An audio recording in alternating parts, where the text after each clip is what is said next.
All right. I am live, both on YouTube and Twitch. YouTube at Sammy Lichtman. Twitch, twitch.tv/Sam_Lichtman. Hello, everybody. Thank you for tuning in to the Lichtman Live Post Show, the best post show that's ever existed on planet Earth. I thought Lichtman Live tonight was fantastic. I think Renee was awesome.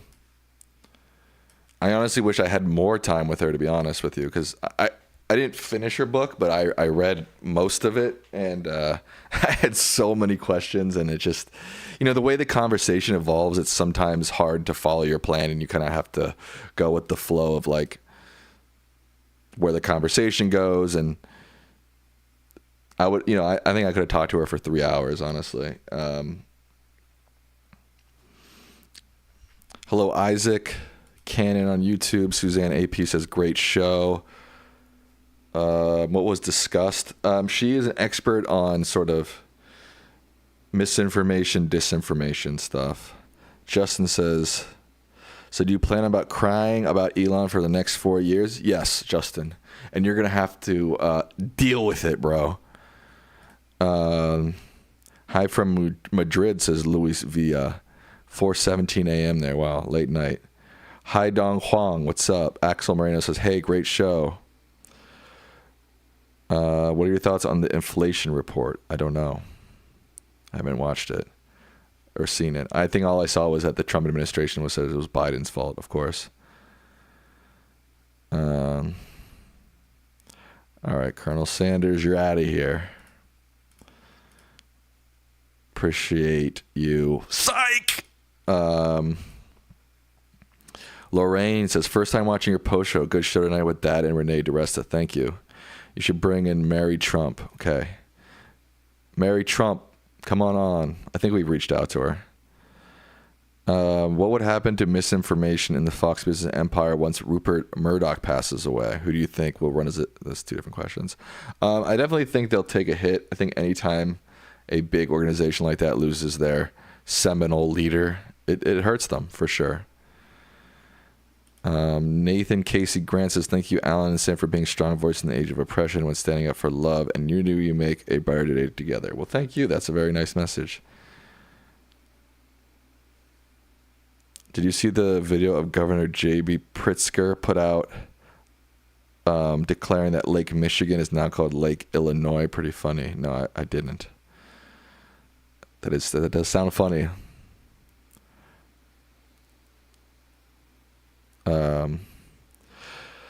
But yeah, I honestly, like, let me pull up her book here on Amazon. I honestly believe that all you guys should go read her book. And again, I'm not just saying that because she was on the show. Let's see, where's she at?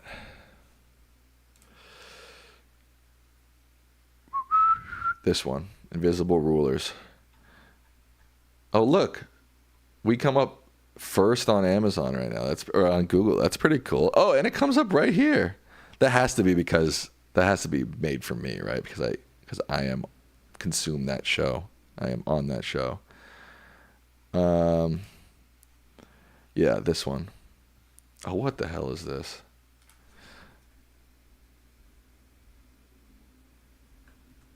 Oh my God. Butt Mom? That's the funniest. Oh, I messed that one up. I put a slash at the end. What is this? I'm sorry, but private browsing is under attack. This one. I recommend everybody go buy this book. You get it on Kindle, get it on audiobook, or you can get it on hardcover. It's $25 right now, 26% off. So go get it. What do you think is a bigger scandal, Musk hacking the Treasury payments or NYC mayor's charges dropped? Probably Musk hacking the Treasury payment system. It affects a lot more people. I thought Tucker Carlson was a seminal leader of Fox News. Maybe on air, but I mean, Rupert Murdoch is the founder and CEO of Fox News. So the Fox Corporation, I think, generally, right? It's shocking that the Americans did a complete 180 on Trump. Who could be blamed for that? That's a good question. I still am quite puzzled by, what exactly happened? How did people do a 180 on Trump like that? One of my friends shared me a pretty interesting article today, which I shared with my dad, and he also thought was interesting. Let me see if I can pull it up real quick. It's a Politico article. I think this might help explain some stuff from people who are like still confused, especially in reference to the keys. All right, come on, folks. Let's get going. Anybody in Twitch, say what's up in the chat. So, here's the article. Voters were right about the economy. The data was wrong. I recommend everybody read this article. It's quite informative. Essentially, what it was saying is the data wasn't necessarily, the title's a little misleading. The data wasn't wrong. It just had bad filters. So there were certain things within the unemployment data, within the GDP data, within the real wage growth data that it just didn't account for, basically. And because of that, the numbers that we were getting were better than the reality of the situation. And I think this may help explain what happened with the keys too, especially in terms of the economy. And again, it wasn't necessarily about perception. Everybody's like, to my dad, like, you're perceiving the economy wrong. He wasn't. He just was using a metric that is starting to become outdated a little bit. And the filters that we use to gauge that data are compromised. I don't know what the right word would be. Compromised.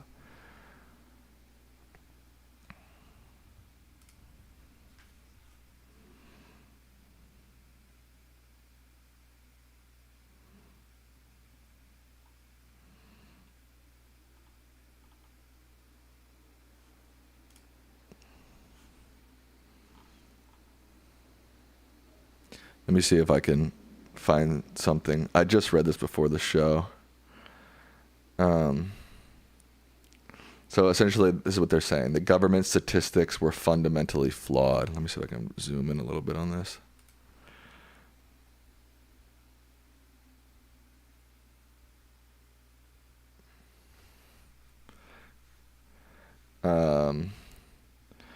What if the numbers supporting the case for broad-based prosperity were themselves misrepresentations, right? What if, in fact, the darker assessments of the economy were more authentically tethered to reality? And this isn't saying that, like, well, I'll skip that for now.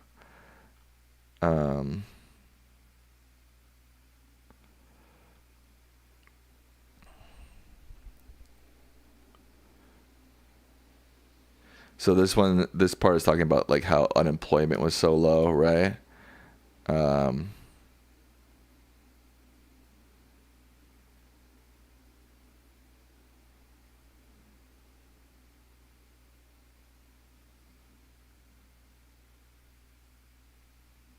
Trying to just get you to like the important parts of this article.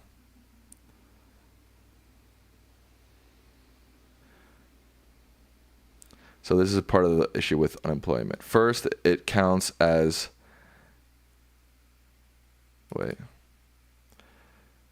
people who, for example, work only a few hours each week while searching for a full-time job, right? So it counts those people as employed when in reality they are not receiving the benefits of full employment. Second, the unemployment data is not taking into account many Americans who have been so discouraged that they are no longer trying to get a job, right? The article also talks about how GDP used to be a really, really good indicator of how well the economy is doing, right? But as wealth inequality grew, the share of GDP also shifted away from the majority of Americans to the richest of the rich, right? Let me see if I can find it, that section. Here we go. The question of gross domestic product, a figure that stands perhaps as the most important single economic indicator. But now GDP is an imperfect measure. It reveals almost nothing about how the attendant prosperity is shared. That is, if a small slice of the population is awarded the great bulk of the bounty from the economic growth, right? So that right there explains a lot.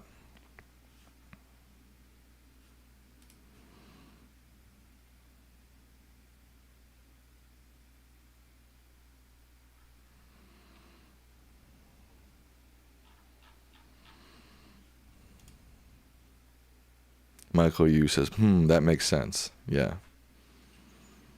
Again, I would recommend everybody check out this article. Even my dad was kind of like, oh, interesting. I didn't, And that makes sense to me again, because everybody's talking about perception, and it's still not good to use perception, even if it might be more accurate in certain circumstances. But I think this does show that maybe the way the Keys look at the economy is now outdated.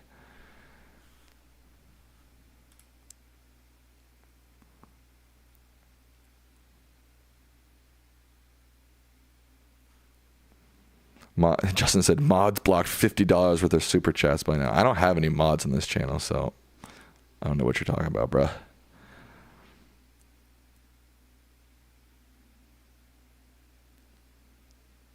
Origin Tall Tale says, richest country of all time in the history of the world with no universal health care and 60% paycheck to paycheck. Yeah, that's an issue. I agree. Camus says, got to use median GDP per capita, I think, as a metric. Okay, that's interesting. GDP, I guess, not great indicator. It was at one point again, right? But as the smaller the piece of the pie, right, because of income inequality grows, the less reliable it is. So does this mean your dad may have to misjudge? I don't know what you mean by misjudge, the short-term economy key? Or reinterpret the short-term economy key? Maybe, yeah. Vladimir Planton says, Renee diresta was good. She kind of answered a question I would have asked, being whether misinformation shaped the 24 elections. Seemed to imply that it likely did. Yeah, I think it likely did. Is it the only reason why? I don't think so. It's a tall order, but will you ever consider having Marie Ressa on your show, considering her experience with disinformation and online hate? Never heard of her.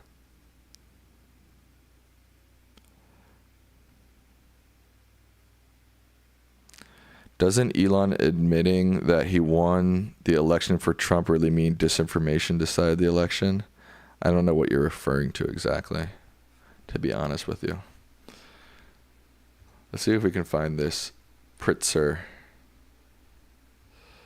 Lake, Illinois video. I'm kind of curious to see it.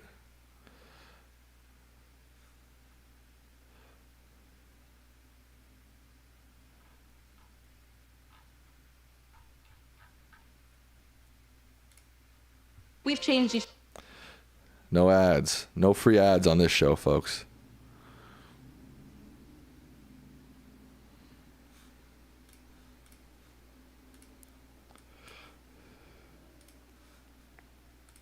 I'm here today to make an important announcement. They need to fix their audio. Jeez Louise. The world's finest geographers, experts who study the Earth's natural environment, have concluded a decades-long council and determined that a Great Lake deserves to be named after a great state.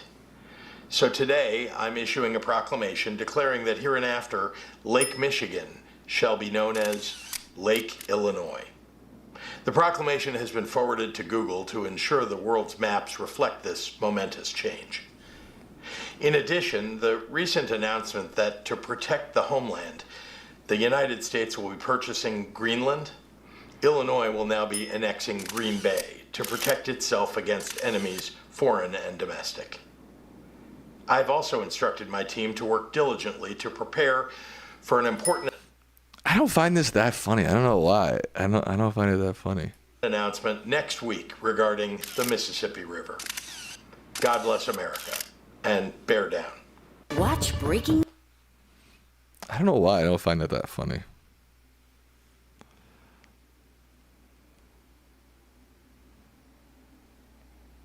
Pierre Holmes says, I think the contest key was actually false because of the internal fighting Democrats had over Biden. Yeah, I think, again, hindsight is 2020, but I think you're probably right. Louisa Ventures is over on Twitch. They say, I had been unemployed due to the pandemic, but I'm working on finding a new job to be a lifeguard this summer. Shout out to you, Louis. I hope you get that job.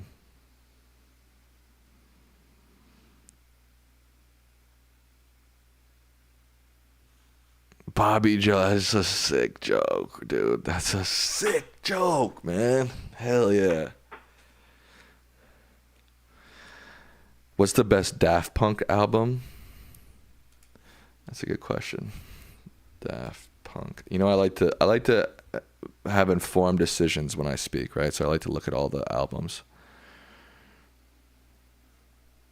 Probably for like. Now I have to see the songs on them. In my life, like this, Random Access Memories just came at such a pit. Like I was in college when this album came out. I know it's like so late for them. Like probably their early 2000s is their greatest time. But I don't know. This was just a great album for me in my life. Do I like Green Day? Yeah, I do like Green Day. Is it true that blackout February 28th? I don't know what you mean by that. Blackout February 28th.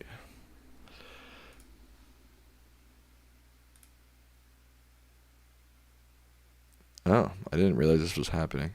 Economic blackout gathering strength. Here's what's being planned and when.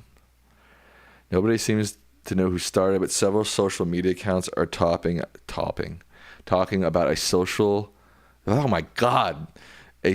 buyout later this month. The spending blackout is in response to companies backing off eliminating DEI initiatives. Interesting.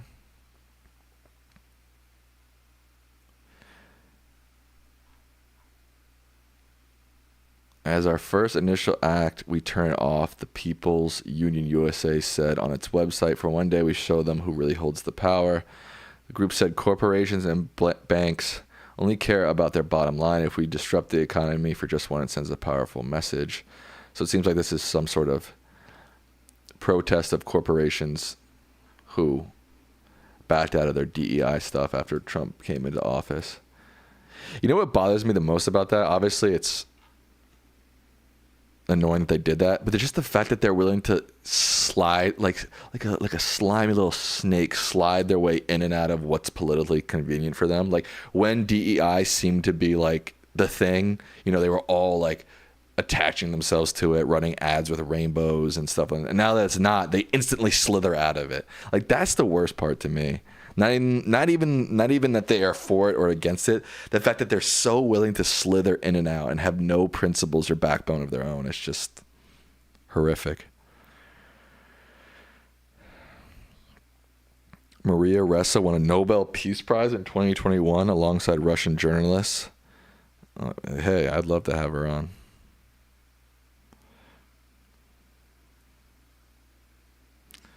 Favorite Green Day album? Let's see.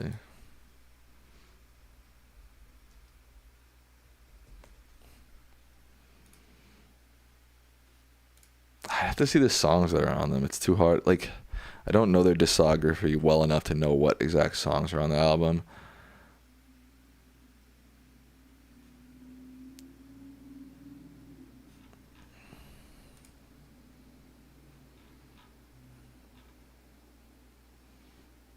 Okay, I know those aren't the songs. What was on Dookie? I certainly remember Dookie generally. Can we get a track list, please? I just want a track list. Okay, here we go. Welcome to paradise. That's a good one. Not this one. I don't really... Oh, yeah, I know this one.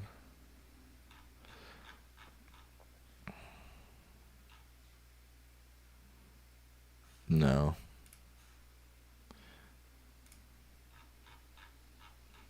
Why do they put the track list so low? No. Probably, it's got to be American Idiot. I think I owned this album when I was a kid.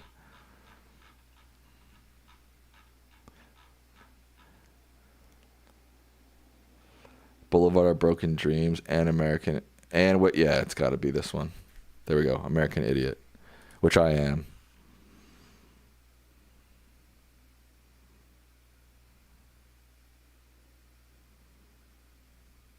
Favorite Radiohead album? I don't really listen to Radiohead like that. I couldn't even tell you, honestly.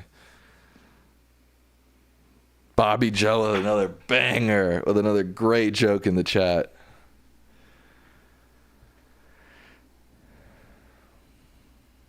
Sam, bro, you got to get your dad on Bill Maher again. Oh, yeah, let me just call up Bill. Let me just call him up. Hey, Bill, how's it going? Hey, you need to get my dad back on your show. Yeah? Okay, cool. 60s protest music is the best. Odetta, Bob Dylan, Joan Baez, Peter, Paul, and Mary. It's pretty great. Next country I'd like to visit? Either China or India, because I have good friends in both those places, and I've never been. And they're both, growing powers in the world. I'd like to check them out, for sure.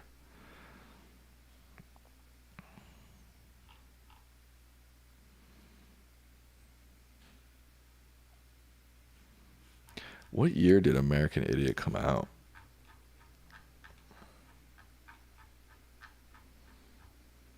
2004. Yeah, this was prime, like, me in, like, middle school. Wow. Brings me back. Have you heard ICE is now monitoring social media for threats and negative comments?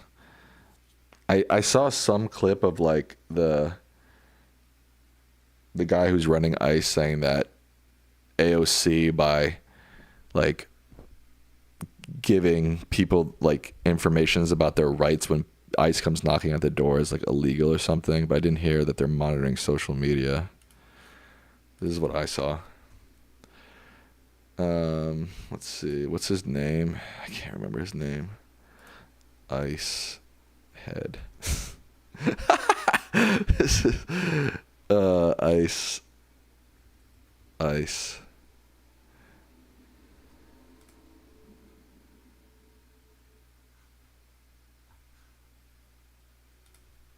leader. Oh my god, how do I find this guy's name? Does anybody know the guy? Tom Himmin. Yeah, that's it.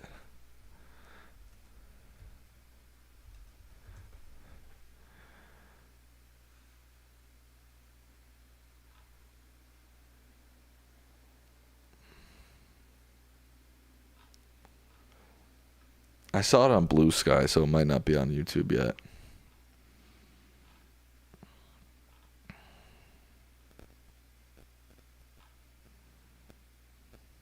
Oh, well, I can't find it. Yo, Bobby Joe. Those are sick jokes, dude. Those are awesome.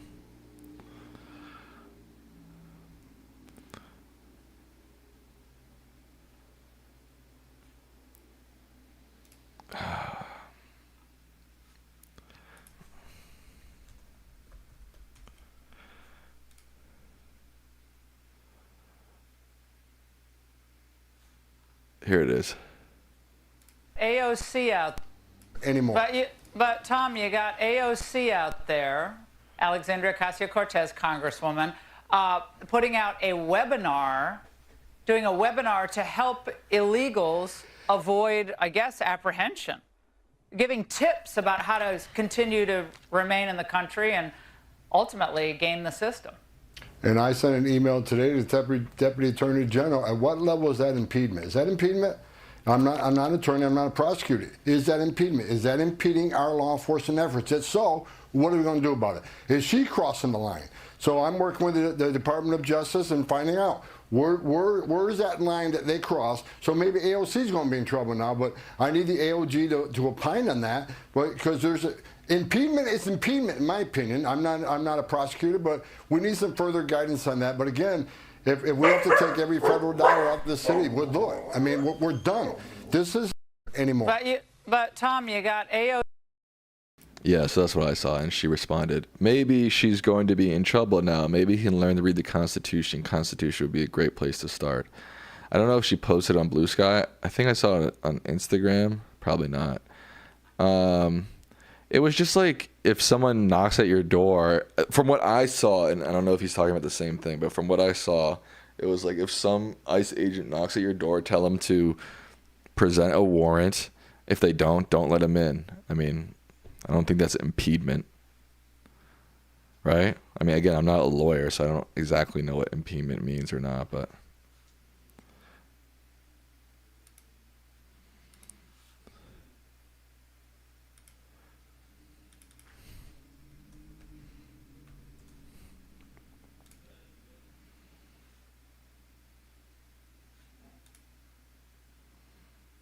yeah, it was this, I think. Oh, come on. Let me just click. Why do I have to sign in to this? Can't I just... It was just a... let me see if I open it in a new tab, what happens. There we go. So, know your rights in case of ICE. Do not open your door. ICE cannot enter your home without a warrant signed by a judge. Tell the agents to show you the warrant by sliding it under the door. Ask them to leave. If ICE doesn't have a warrant, tell them you don't consent for them to enter your home and ask them to leave. At work, ICE cannot enter employee-only areas without permission. Remain silent. You have the right to remain silent. If the agents ask you questions, tell them I wish to remain silent. Do not share personal information. Do not answer questions about your immigration status, where you were born, or your criminal history. Do not sign anything. Do not sign any documents without speaking to a lawyer.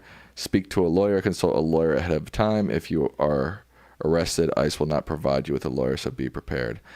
To me, that all sounds like basic. Again, I think she said in her Blue Sky speech, like, or tweet, or whatever you want to call it, like, read the Constitution. These just seem like very basic instructions of how to know your rights when you're apprehended, right? Whether you're a immigrant or not, like, you have the right to remain silent, right? You have to have a warrant. These are all just facts of law enforcement. She's not impeding law enforcement by any way, right? Thumbs up if you agree, thumbs down if you disagree. How about that?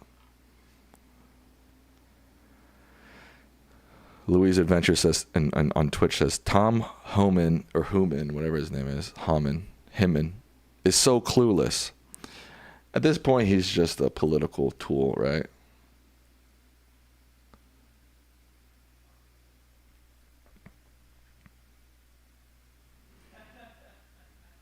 Tim says the Fourth Amendment, right? Exactly. Everybody's giving a thumbs up. Innocent till proven guilty, right?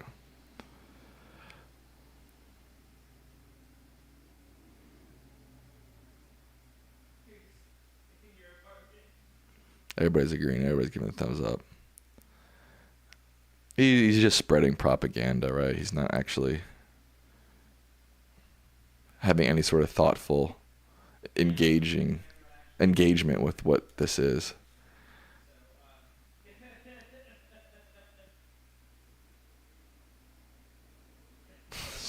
Comments are so weird.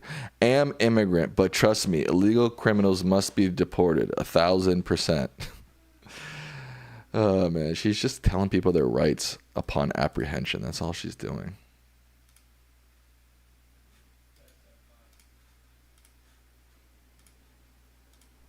Hello, everybody. Oh, this is a week old. I thought maybe it was some sort of follow-up to, or a precursor to that, but it wasn't.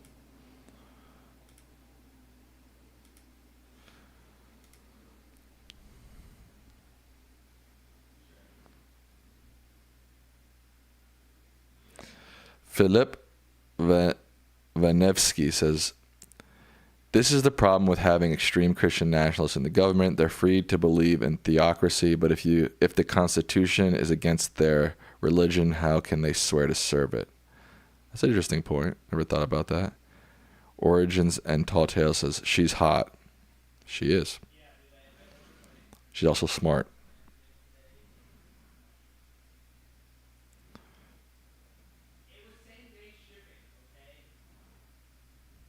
People want to deport Trump and Elon.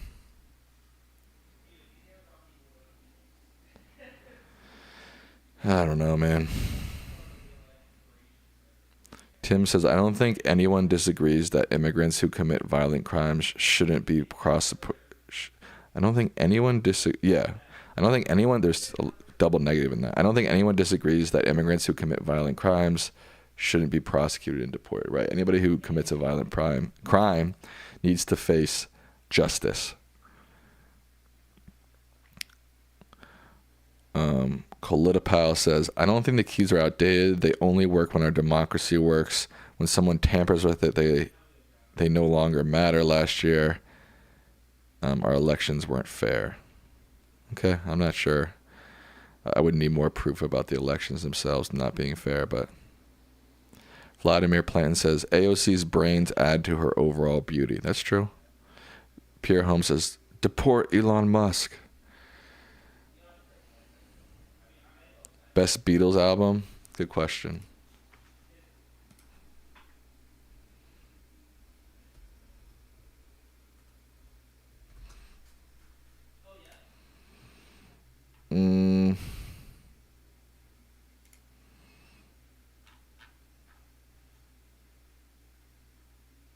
I don't really know any of these. The first one I think I probably really have listened to is Revolver. Let me see Revolver. Why is the track list at the bottom of the page? Here we go. I could just click this. That would be easier. Taxman's good. Eleanor Rigby's good. Yellow Submarine's okay. Not this one. Not Revolver.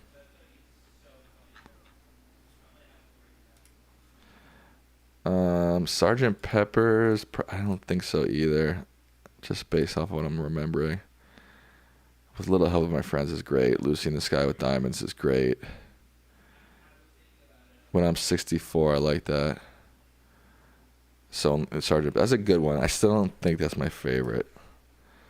The White Album might be my favorite, but let me double check. Oh my God, just click the frickin'. Yes, I love this song. Oh la dee, oh blah da, life goes on, brah, la la la la la la. My Guitar Gently Weeps, I love that song. Blackbird. This is definitely better than the rest so far. It's not Yellow Submarine. Is it Abbey Road? Come together. Yeah. Here Comes the Sun. I love that song.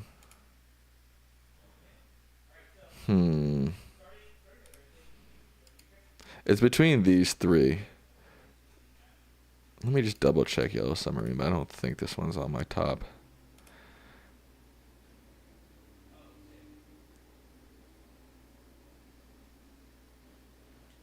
It's a short album. Oh, it's a movie album. That's why. So, yeah, definitely one of their last three.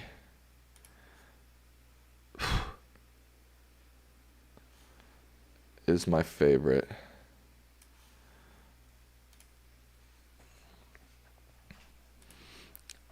I didn't look at Let It Be's track list. Yeah.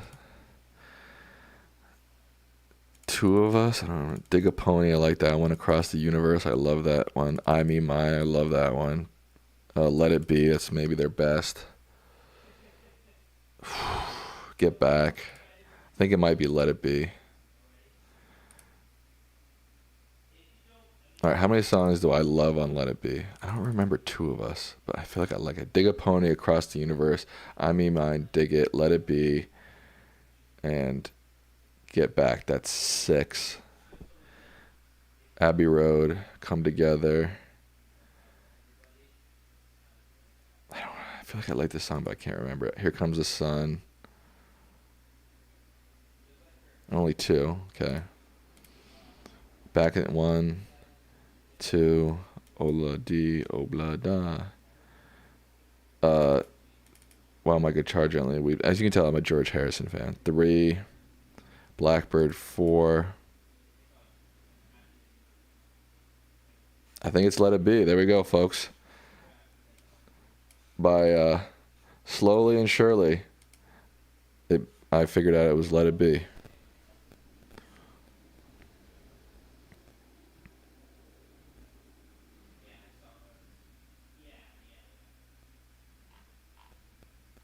I also really like it's of their plastic. I'm typing and reading it, speaking and typing at the same time. Of their solo stuff, I really like this album, the Plastic Ono Band album by John Lennon and Yoko Ono, and I really like what's the big George Harrison album? I can't believe I'm blanking on it. It's like I listen to it all the time. All Things Must Pass. These are my 2 favorite of the solo works of the Beatles.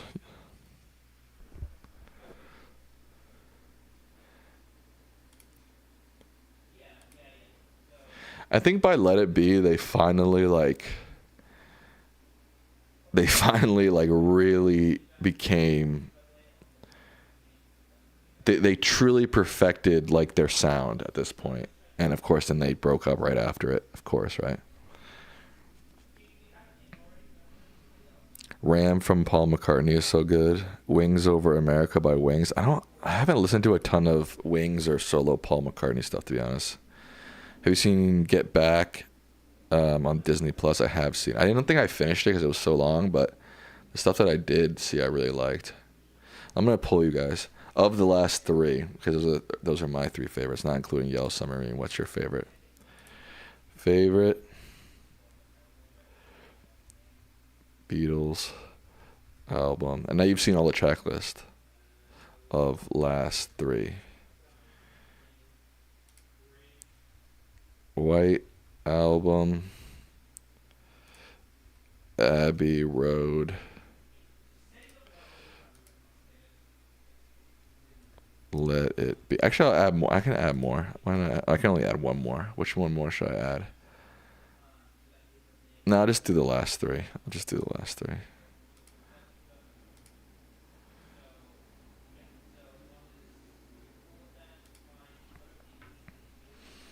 Obladi, oblada,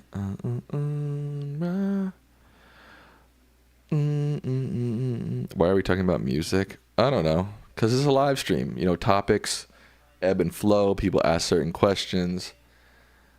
I like music.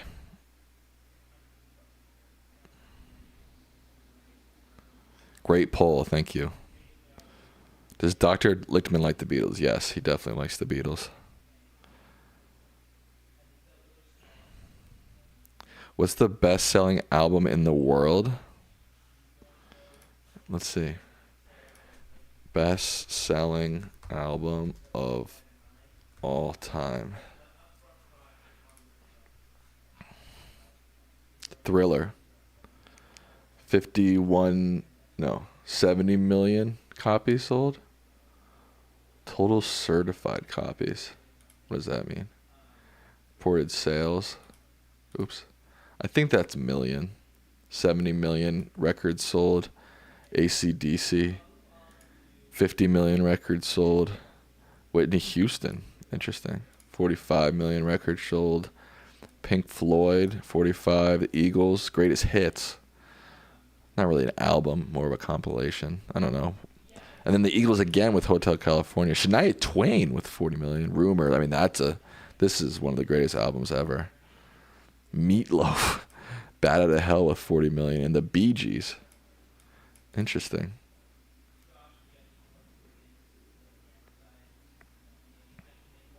People knew it was Thriller. Opinions on Kendrick Lamar's Super Bowl show. I liked it. I thought it was good.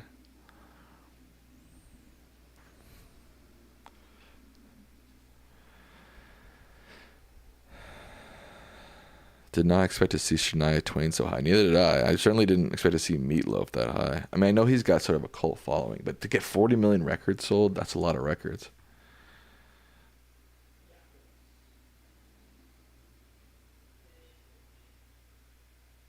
I mean, the thing about record sales, too, is, like, there's not going to be anything in the modern era because nobody sells albums anymore, right? I mean, I don't know if this counts digital, but even so, you know, with Spotify and Apple Music, nobody buys albums anymore. Adele, 2011. That's the most contemporary one. 21. I think I like 25 of hers the best, if I remember correctly. I think I like 25 the best. Hello? Yeah. It's me. Oh, this song is underrated. Water Under the Bridge. It's interesting that 21 is her most sold album, though. Oh, that has Rolling in the Deep. That was a huge song. And Rumor Has It. Set Fire to the Rain's pretty good. I still think 25 is better, though.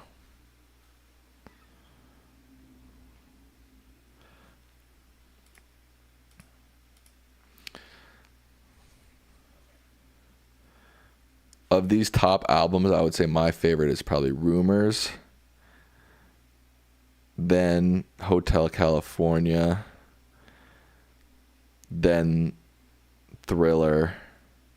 I think that's all I've listened to. I mean, I'm sure I've listened to most of Black. I've never like sat down and listened to Back in Black. I've never listened to Bodyguard. I've never listened to Dark Side of the Moon. Never listened to Come On Over. I've never listened to Bat Out of Hell, and I've never listened to Saturday Night Fever. Again, I'm sure I've heard songs from these albums, but I've never like sat down and listened to them. Damn, Jagged Little Pill, Alanis Morissette, low key with 33 million albums. Good for her. Oh, One, the compilation album, greatest hits album from the Beatles. I'm surprised they're not on the top of the list. Like, it's just strange. I like this album. Born in the USA, I was born in the USA. Their top selling album is Sgt. Pepper's. And then Abbey Road. Norah Jones has a 28 million album sale. That's crazy. Grease, hell yeah. Eminem. Nirvana, this is one of my favorite albums ever, Nevermind. Nah, I know everybody's like, Pink Floyd, but I've never listened to Dark Side of the Moon. What are Allan's thoughts on these legendary musicians like Elvis, Michael Jackson, Madonna? I don't know. You'd have to ask him. He's pretty old, man. Like, even some, like... Yeah, I think he likes Elvis. He definitely likes Elvis. I know that for sure. But he likes some real old folks.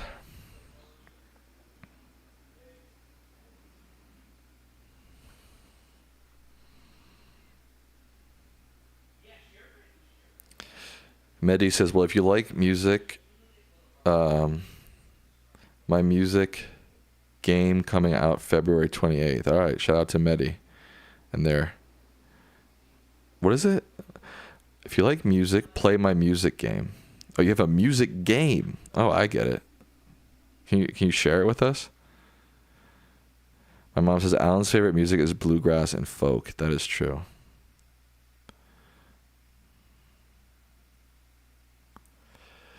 Fun fact, Born in the USA is not a patriotic song like MAGA thinks it is. It's actually a protest song about the war. Yeah, MAGA uses all kinds of songs that are protest songs as like these jingoistic patriotic songs. And it's like, bro, are you even listening to the lyrics?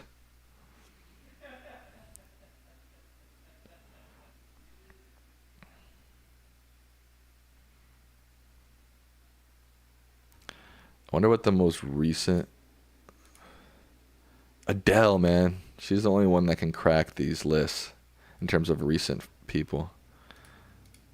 Adele again. Nobody since 2000 on the top of the list. Let's see. Oh, that's it.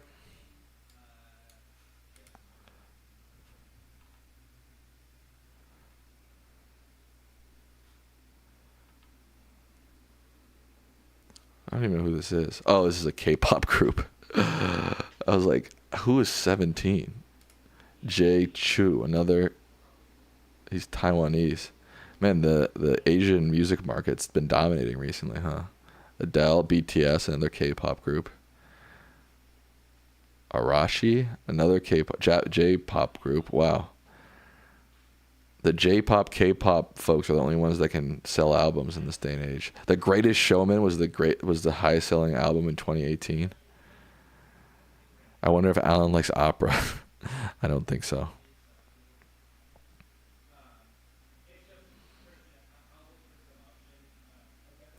I honestly expected 1989 by Taylor Swift to be the most recent on the list. I don't even think it was the highest selling album of the year. What year was 1989? 1989, Taylor Swift. 2014, Frozen, the motion picture soundtrack was the biggest selling album. Damn, it sold 10 million copies. That's that when your kids get addicted to that stuff, man. That's when it sells. Damn, Adele sold 17 million albums in 2015. That's pretty impressive. That's more albums than anybody since the year 2001. Interesting.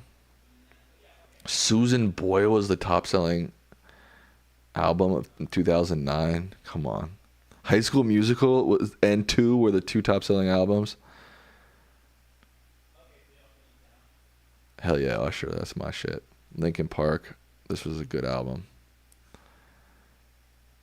Ed Sheeran, Beyonce.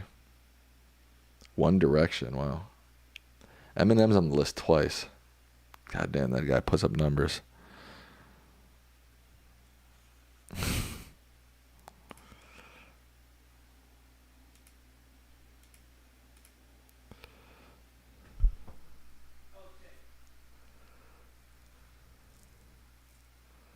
I got the troll, folks. Don't worry. Jeanette says Eminem is a hottie. Like now Eminem or prime Eminem?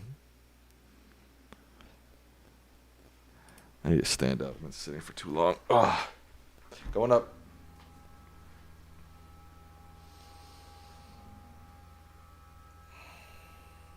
All ages of Eminem. Okay. Do you, Jeanette? Do you, boo? Did you like Brat? I did. You know what's funny? I do like Brat, and I just got into it literally 2 weeks ago. I don't know why I missed the whole train. Maybe just because it was just it was so everywhere. I was like, I don't want to spend my time thinking about this. But somehow the algorithm pushed it back to me, and I started listening to the music. And I was like, wait, I kind of dig this album. If you didn't know, Brat is an album by Charlie XCX. This.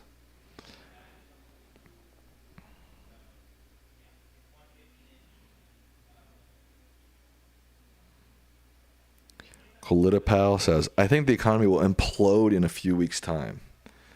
I don't know about in a few weeks.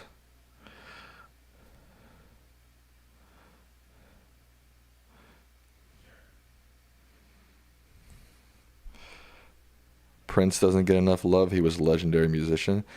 I couldn't get, as a kid, I just couldn't get into Prince. It took me a while, for my taste to refine. And now I like Prince a lot. But I didn't like Prince until I was a full-blown adult. But now I get it. Tate McRae is blowing up. I don't really know her music. I mean, I know her big hits, but I don't know her music that well. Tate McRae.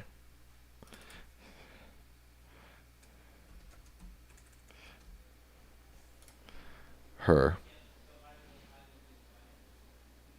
I know this song, Greedy, I think. And X's. That's it. I know 2 songs.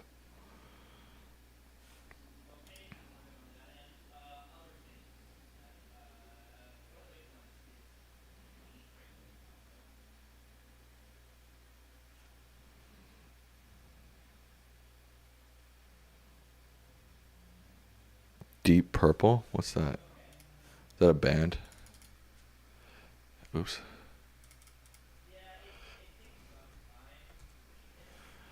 Oh, they did Smoke on the Water.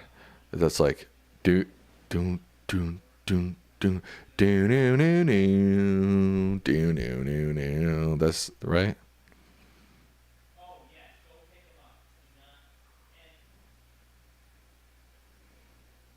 It's like smoke on the water.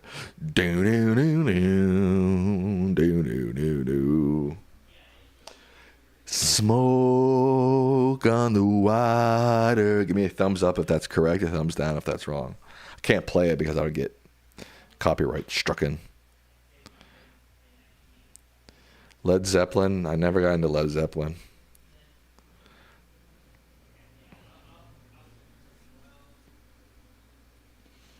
Smoke on the water. Anything you like from the Backstreet Boys? Hell yeah, the Backstreet Boys rock. I'm pretty sure I owned a Backstreet Boys album. Or no, maybe I owned an NSYNC album. Or maybe I owned both. Let me see. There was one album that one of theirs that was like light blue. I definitely owned it at one point. Yeah, I think it was this one. I own this one, Millennium. This was a good album.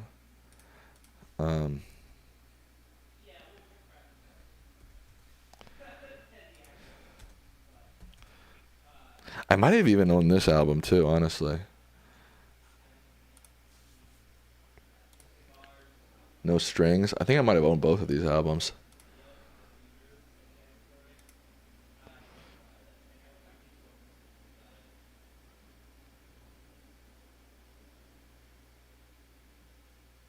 That's not the right guitar riff. What's the guitar riff for Smoke on the Water? I'm going to play it for like... I'm going to mute it so I can hear it. Hold on, folks. You won't be able to hear it.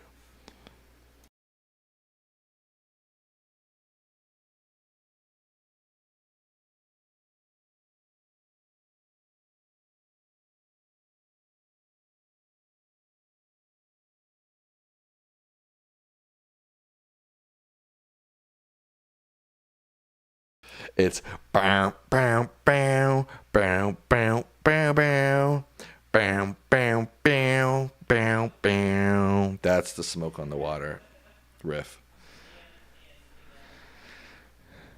Smoke on the water.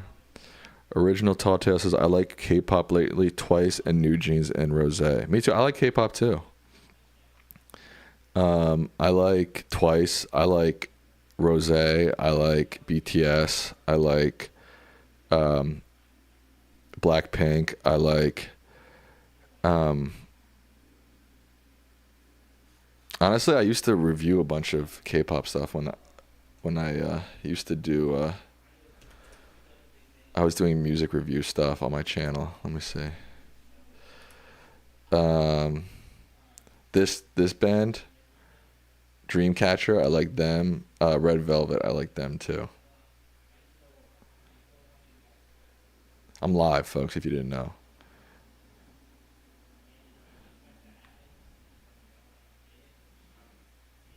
Fun music fact. Prince, Madonna, and Michael Jackson were all born the same year in the summer of 1958. Wow. Do you like techno music? I love techno music.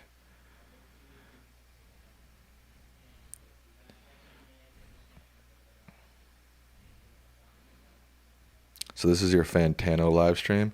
I talk about music a lot, guys. Come on. This is not out of the ordinary. I talk about music a lot. And like I said, for a long time this was all music-based content. This era of the Sammy Lick channel.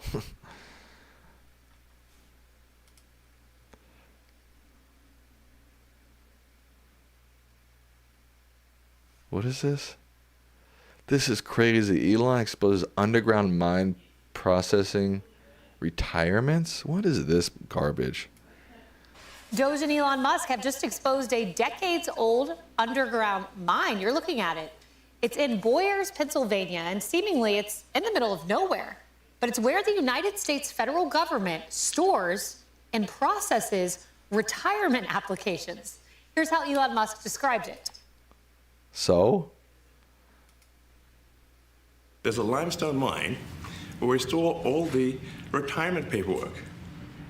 And you look at a picture of this mine. We'll post some pictures afterwards. And this mine looks like something out of the 50s because it was started in 1955. So it looks like it's like a... So what?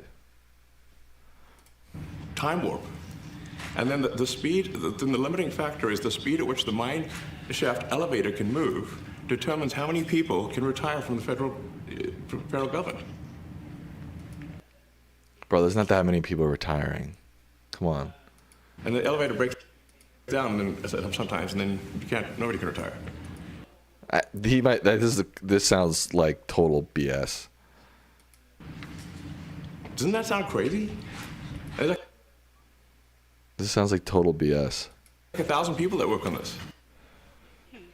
Wow. Now, a group of anonymous employees told the Butler Eagle from the Office of Personnel Management that they don't have an elevator, but nonetheless, look. What he was saying was a complete lie, but nonetheless, ignore that part that he was completely lying to us. Let's look at these pictures of a mine.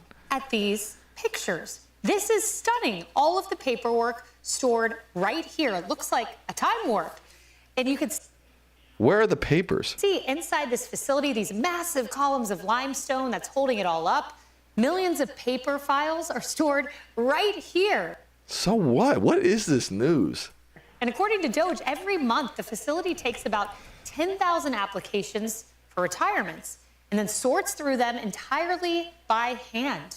Now, it's unbelievable that the government of the world's foremost superpower processes retirement applications. Sometimes I watch Fox News and I'm like, how do you watch this without your mind just not going, without it just going numb? Like, they're just saying nothing. They're like, there is a cave where they process retirement papers. Whoa, a cave. It's like, is this news or is this dribble? Gigi Von Dior says, hello from Singapore. Hello. This is funny as shit, dude. Like, what even is this? That's not news. Let's watch this. No free ads on here, folks. Say it with me. No free ads. No free ads.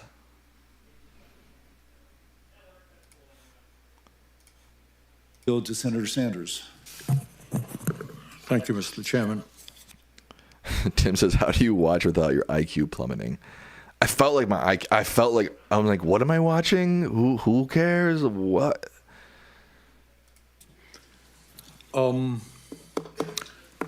we talk about education, kind of we're looking at it in a vacuum. We're talking about the struggles that low-income kids are having, and that's true.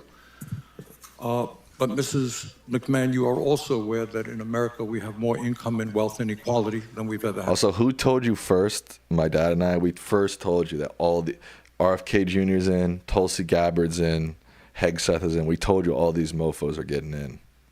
She's going to get in too, even though she's a terrible pick. Before.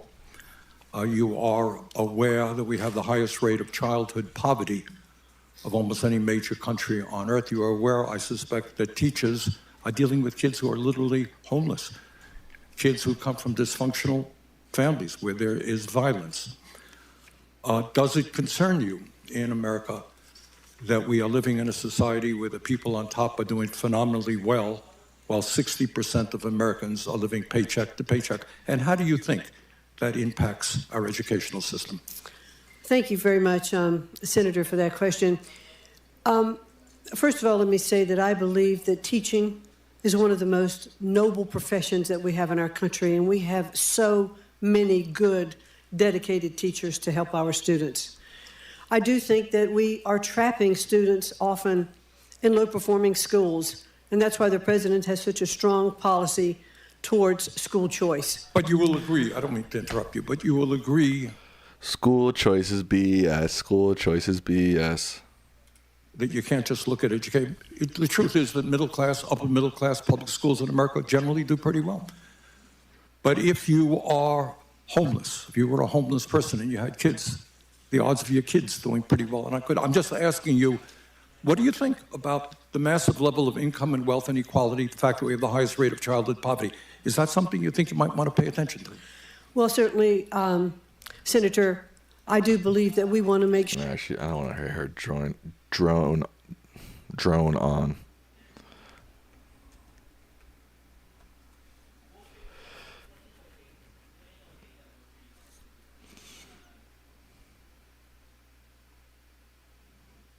Here we go. School choice explained. Let's see. Education Week. Hi all, my name is Ariana Prothero and I cover school choice for Education Week. And I'm here today to talk to you a little bit about school choice, the different types of private school choice programs that are out there. All of this having to do and relating back to the fact that President-elect Donald Trump has picked a huge school choice supporter to be his education secretary in his administration. Her name is Betsy DeVos, and she's a billionaire from Michigan who has been a longtime philanthropic supporter. This video is old. It's from 8 years ago, but it should still tell us what school choice is. And advocate for school choice. One of the things that Betsy DeVos will probably be asked to do as education secretary, should she be confirmed, is to try to implement a really ambitious school choice proposal Donald Trump made on the campaign trail. This was a proposal to spend $20 billion in federal funds on school choice for low-income kids. There are a lot of limitations to that idea beyond just the political. For instance, where would the money come from? Wait, I zoned out. Advocate for school choice, who has been a longtime philanthropic supporter and advocate for school choice. One of the things that Betsy DeVos will probably be asked to do as education secretary, should she be confirmed, is to try to implement a really ambitious school choice proposal Donald Trump made on the campaign trail. This was a proposal to spend $20 billion in federal funds on school choice for low-income kids. There are a lot of limitations to that idea beyond just the political. For instance, where would the money come from? Are there enough different types of schools out there to fuel such an expansive school choice program? While there's still a lot we don't know about that particular school choice proposal, we do know a lot about the current school choice programs that are out there. A lot of people are already familiar with charter schools and magnet schools, which are public schools of choice. People are maybe less familiar with the various types of private school choice programs. These are programs that use public money to help send students to private schools, including religious private schools. Perhaps the best known type of program is a voucher program. A school voucher is a program where the state basically gives a family a tuition voucher, and the family then spends that money at a private school of their choice. Again, this could be a religious school or it could not. Then there are other types of voucher-like programs that are similar to school vouchers, but have important differences, and this is where things start to get a little bit wonky.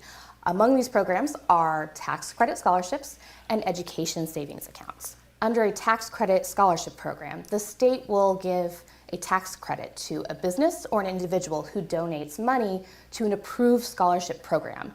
That approved program then gives money to a family to spend on tuition at a private school. Then there are education savings accounts. This is the newest type of these programs. In an education savings account program, the state takes the money or a portion of the money that it would normally have sent to a school district for a particular child, and they put that money in a special account, an education savings account. Then the parent is allowed to take money out of that account and spend it on approved education expenses. So this could be to hire a private tutor, it could be for therapy, or again, for tuition at a private school. So there's a short primer on the different types of school choice programs out there, which we are sure to hear more of under a Trump administration. For Education Week, I'm Ariana Prothero. I mean, I get it. I mean,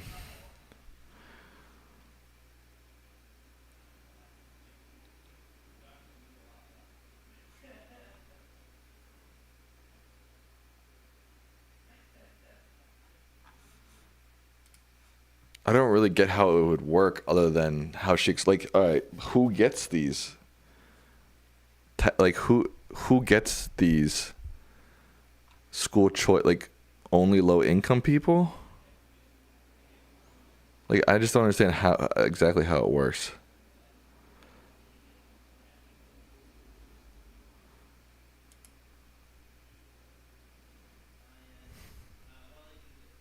Very fortunate in my life.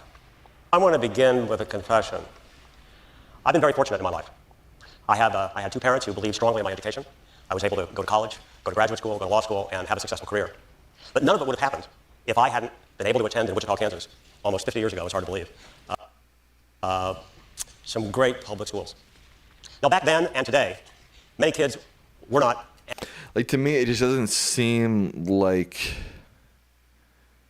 How does this work long term? Are you just going to slowly eliminate all public schools? Then everybody's just going to a private school that the government also funds? So you're just like kind of recreating pseudo public schools again? Like, I don't really get it. It's a lottery, I believe, that we're trying to pass in Texas. It's a slippery slope to privatizing schools. Right, that's what I'm sort of getting at. It's like... And are not so fortunate. They grow up under economic conditions that are were much less privileged than mine. I'll give you an example. It's taken from this terrific book by Harvard political scientist Robert Putnam, Our Kids. Let me talk about two of those kids, Lola and Sophia.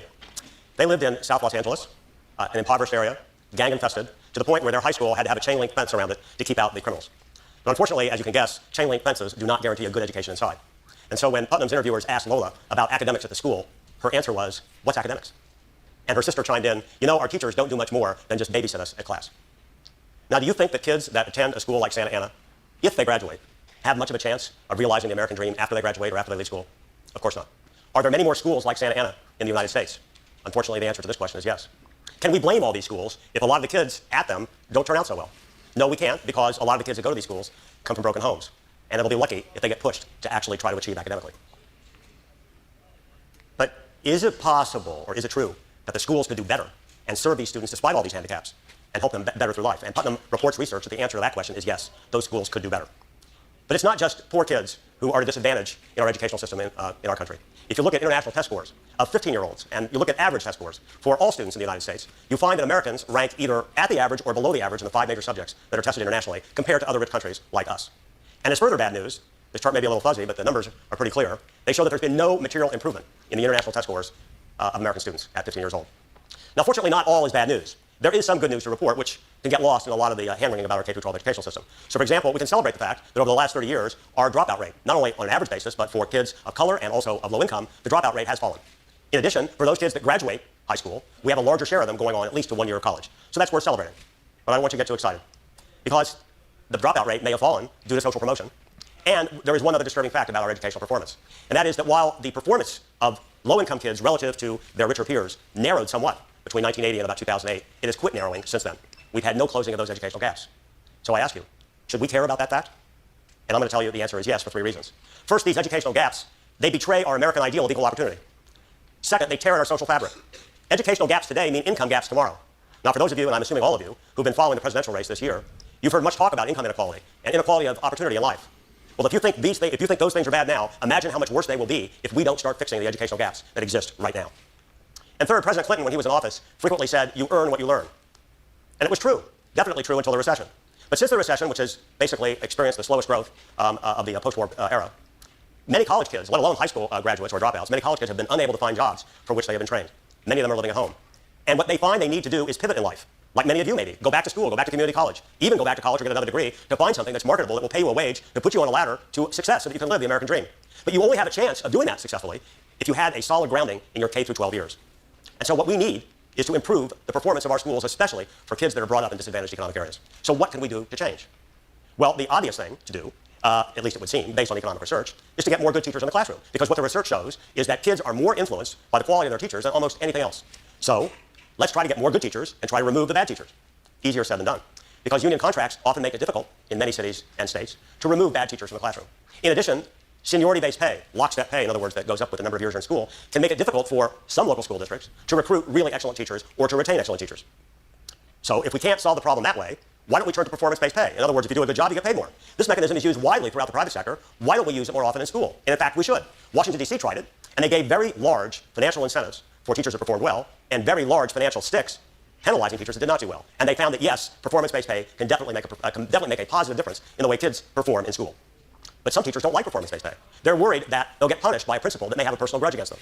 So my answer to that legitimate fear is to say, we need more school choice for teachers, so that teachers are able to move to another school if they can't get along with their principal, just as those of you who are working in the private sector can leave and go to another employer. Schools should be no different. But not only should we have choice for teachers, we need choice for parents and their kids.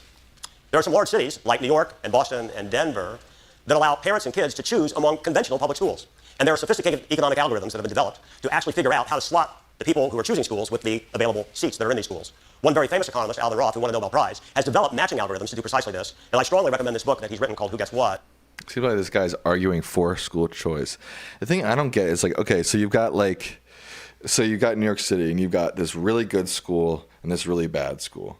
And the kids' parents who are really engaged in their lives, right? They decide there's some openings in this really good school, so they decide I'm going to apply to get a voucher for my kid to go to this good school. Wouldn't it just make the bad school even worse? Like, is that a solution? Because it just kind of over pumps the good schools and then just leaves the bad schools out to dry. I don't really get it. I'm kind of over this guy. He's not. I wish somebody would explain it a little bit more clearly. This guy's just rambling on. Graham says, exactly. It's not a solution. It will make education matters worse, right? It just seems like it would widen the inequality. It doesn't seem like it fixes anything at all. It just stacks the good schools, and I guess I don't get it. I guess they're hoping that it'll slowly diminish the bad school. Like, they'll just shut down all these bad schools. But then what do you do with all those kids? You just pump them into the good schools? Is there enough room? Is there enough teachers for them? I don't get it. I don't get it.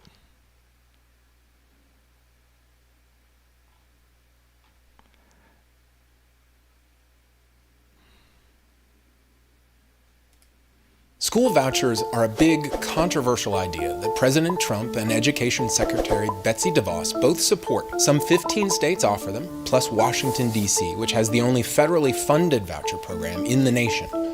A traditional voucher program lets parents choose where to spend some or all of the money a state would have spent on their child in a public school. That includes taking the money to a private school or even a private religious school. And that's why critics have argued that vouchers violate the Constitution's Establishment Clause, which says that Congress shall make no law respecting the establishment of religion. But in 2002, in a 5-4 split, the U.S. Supreme Court ruled that Ohio's voucher program was constitutional. The court held that the government was not choosing to spend state money in religious schools, parents were, and that made all the difference. Today, the majority of states still do not have voucher programs because their state constitutions have what are known as Blaine Amendments. These specifically prohibit the use of public dollars in private religious schools. Now, Blaine was a Republican... Tony says, Sam, get back to music, please. I know this is not the most interesting stuff, but I don't really understand it. I'm just trying to understand it more.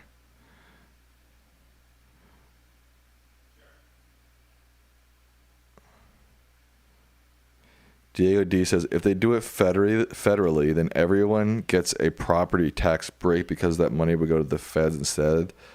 That's the perfect answer. Ashley Williams says, there are two main purposes. Subsidize private schools for the rich and get more students in biased private schools. I see what you're saying there. Gigi said, I don't understand why they don't try to make the education in public schools better. Right, that's what I don't understand. That's what I don't understand either. I guess they would argue that they've been trying forever and it hasn't worked. I don't know. Did you go to a public school? I did go to a public school. Lawmaker in the late 1800s. And I loved it. But I went to a public school in a very good district. Master says, I don't blame you for not understanding, and it's not your fault. Thank you. It's extremely complicated. Complicators will have many loopholes for abuse. 1800s, who pushed this idea at the federal level. Now, he failed, but many states still went ahead and added the language to their state constitutions.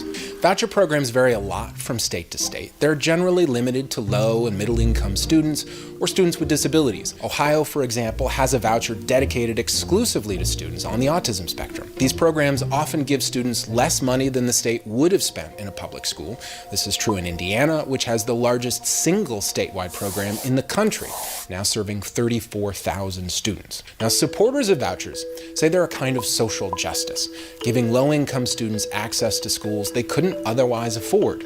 Meanwhile, voucher critics argue that too often these programs divert public funds to private schools, and that in some programs, private schools are actually allowed to cherry-pick students, turning away low performers and even kids with disabilities. As for the research on vouchers, it's been mixed. There's limited evidence early on that some students benefited from a shift to private schools, but more recent studies of programs in Louisiana, Ohio, Washington, D.C., and Indianapolis have shown voucher students actually losing ground, in some cases significantly. One potential benefit of that. Right. It seems to me like if you put a kid who's in like this really bad public school and classwork isn't that hard and homework, and suddenly you just like yank them out and put them in this like, you know, super competitive private school. I mean, that could be bad potentially for a kid. This is the best video I've watched on it so far, by the way. This is giving me the most understanding. Shows up in multiple studies. It's a slight improvement in the performance of nearby public school students, though, of course, that only helps the kids who choose not to use vouchers. Our team at NPR Ed has spent the past few months looking into some of the nation's oldest and or largest voucher programs. Be sure to check out our work at the link. All right, that was good. I think I pretty much get it. And yeah, it seems complicated, but to me, it doesn't seem like it provides any sort of good long-term solution to our education program, and has its own complications and limits. And yeah, I don't know. It seems weird. It seems strange to me. Just like smells a little fishy. Like on the surface, that sounds great. Like, hey, take these kids from low-income families, even kids with disabilities, and put them in better schools. On the surface, that sounds good, right? But it seems too good to be true, right? I guess that's what I'm getting at. All right, with that, I've been going for a long time. I am going to sign off for the night.